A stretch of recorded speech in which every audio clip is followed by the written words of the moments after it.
Nancy Cordes is in Miami, where she was covering last night's Democratic debate. Nancy, Senator Sanders is trailing Hillary Clinton by over 600 delegates right now, but you caught up with his campaign manager, Jeff Weaver, last night, who sounded very optimistic about catching up in the count. Let's listen to that. Do you think that you still have a chance to close that gap? Because you can't just win by, 1.5% as you did in Michigan. You got to win by a lot more than that. Look, in Maine, we won by 30 points. In Kansas, we won by 30 points. And if you look ahead, look, the secretary has done very well in southern states during the course of this campaign. And we knew that would be the case. She was First Lady of Arkansas for a dozen years. She has strong political relationships throughout the South. But the truth is that outside of the South, she's been struggling. The places where she has won, she's won barely. I think what we've seen is Bernie Sanders has won by double digits all across this country, Colorado to Maine, with very diverse populations. This big upset in Michigan, as you point out. And so I think what is increasingly being demonstrated is that Secretary Clinton is a regional candidate who's strong in the South and not strong elsewhere. So, Nancy, while Senator Sanders and his campaign feel that he might be able to close the gap, the question is, will he be able to pull ahead?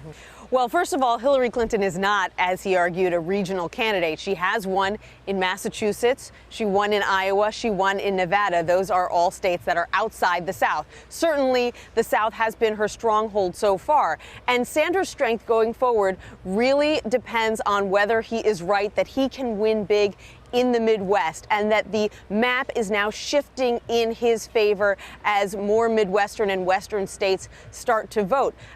But it's not going to be enough for him to pick off, a state or two by a point or two. He's far enough behind in the delegate count at this point that he needs to win each of these states by 10 points. So the question is whether he can leverage his win in Michigan a couple of days ago into even bigger wins, say in Ohio or Illinois on Tuesday.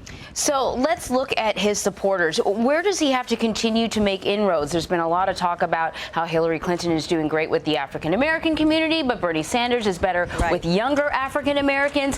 What's going to make the difference moving forward for him?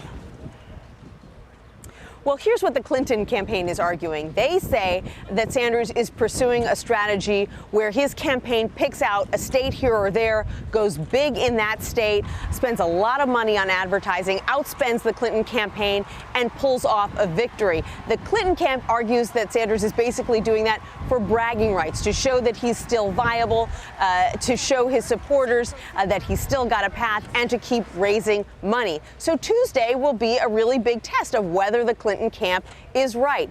If Sanders picks off 2 or 3 states, that shows that Clinton is wrong and that he's really got support that's growing and that his campaign has legs. If, for example, he bets it all on Ohio, let's say, or Illinois or Missouri, where he really probably has the best chance of pulling off an upset on Tuesday, then all bets are off. Nancy, the burning question that the internet wants answered, it has nothing to do with delegate counts, immigration, the auto bailout. Everyone wants to know, what color was Bernie's suit? I think Bernie would be the first to tell you that he doesn't spend a whole lot of time thinking about his wardrobe. So this is a bit of a mystery, perhaps even to him. But he does have an event in Tampa today. His wife, Jane Sanders, is traveling with him. So if we are able to catch up with her, I'm sure she will know the answer, and we'll have it for you first. All right. All right, Nancy Cordes, we need answers. Yeah. You go get them. Nancy Cordes in Miami, thanks a lot. You got it. We'll hold their feet to the fire.